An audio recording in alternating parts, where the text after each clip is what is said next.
дӯстони гиромӣ, сайру сайёҳат дар Аврупо идома дорад ва имрӯз ман хостам ки ба Париж сафар кунам.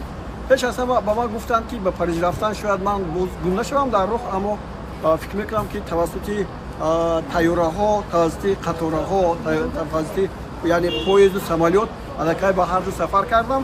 имрӯз ман интихоб аз ман буд. Ман гуфтам ки ман бо автобус ҳам як сафар мекунам, ҳарчанд роҳаш дурударур аст, аммо чун шаб ҳаракат мекунад ва саҳар ба Париж мерасад.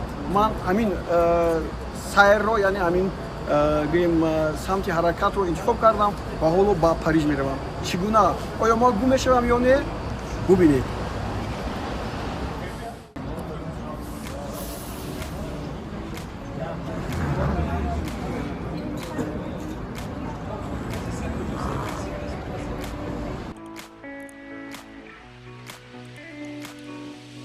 аз автовокзали шаҳри Мюнхен ба тамоми гӯшаҳои канори Аврупо сафар кардан мумкин аст.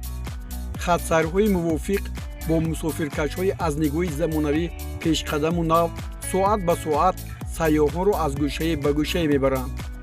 ин ҷо бештар аз мусофирбарҳои дуқабата истифода менамоянд. ана ин автобус бо номи Flixbus ба самти Париж сафар мекунад. билеташ 50 евро арзиш дошта дар муддати 12 соат ва ҳатто 11 соат ба Париж мерасонад. дар як рӯз 8 маротиба автобусҳо аз Мюнхен ба Париж сафар мекунанд ва баръакс аз Париж ба Мюнхен. мусофирбари мо соати 20 шом ба роҳ баромад ва аз рӯи нақша соати 8 субҳ ба Париж хоҳад расид. имрӯз шояд мусофирон зиёд набуданд ки автобус бо ҳузури ками одамон ҳаракат кард.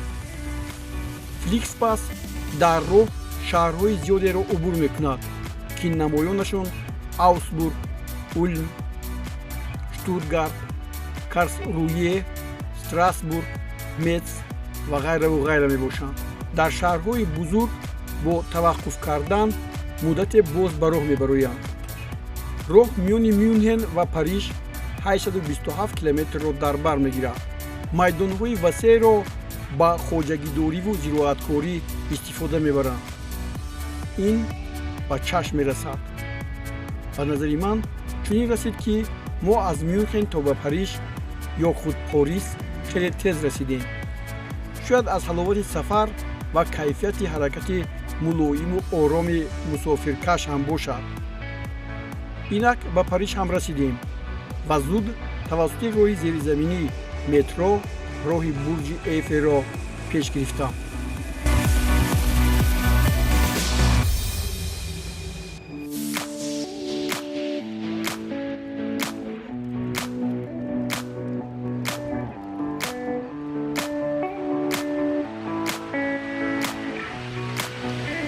хуб дӯстони гиромӣ, ниҳоят ман бар назди ҳамон манораи Эйфел ҳастам ки инҷо ҳоло шумо хуб мебинед.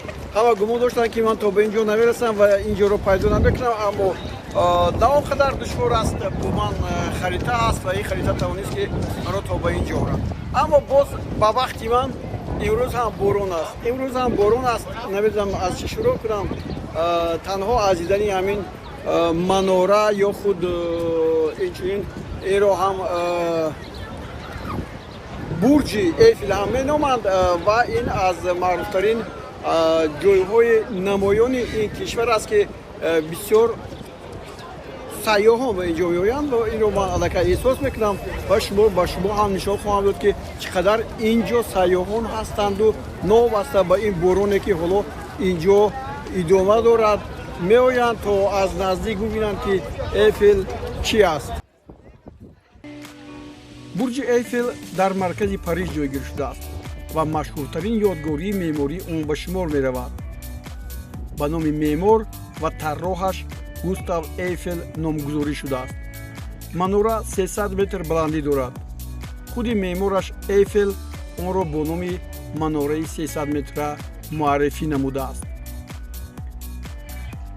манора ки баъдан рамзи асосии Париж дониста мешавад, сохта шуд ва дар ибтидо ҳамчун як сохтори муваққатӣ чун рукне аз даромадгоҳ ба намоишгоҳи ҷаҳонии Париж дар соли 1889 пешбинӣ шуда буд. ин сол дар Париж бозиҳои олимпии 33-юми тобистона баргузор мегарданд, ки дар он варзишгарони Тоҷикистон низ ширкат хоҳанд кард.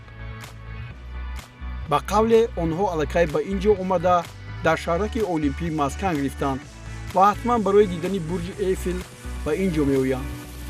аз бурҷи Эйфел лаҳзае ба муаррифии варзишгарони тоҷик, ки дар Париж ҳастанд, рӯй меорем.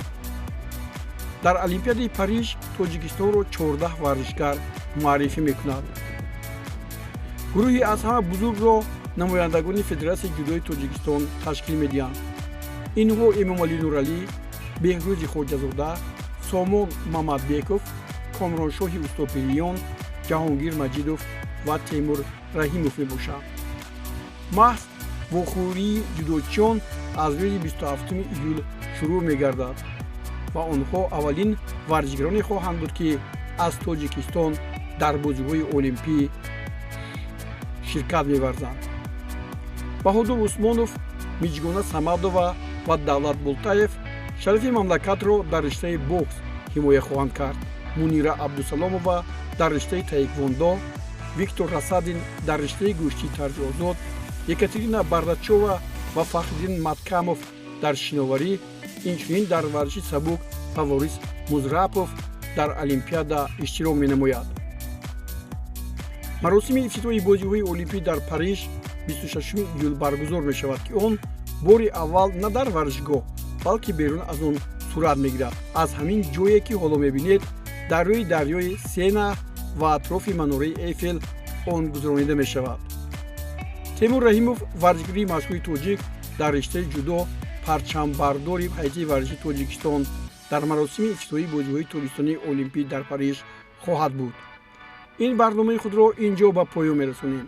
пагоҳ дар бораи ҷои баргузории расми кушоиши бозиҳо ва сайре дар дарёи Сена ба шумо ҳарф хоҳем зад.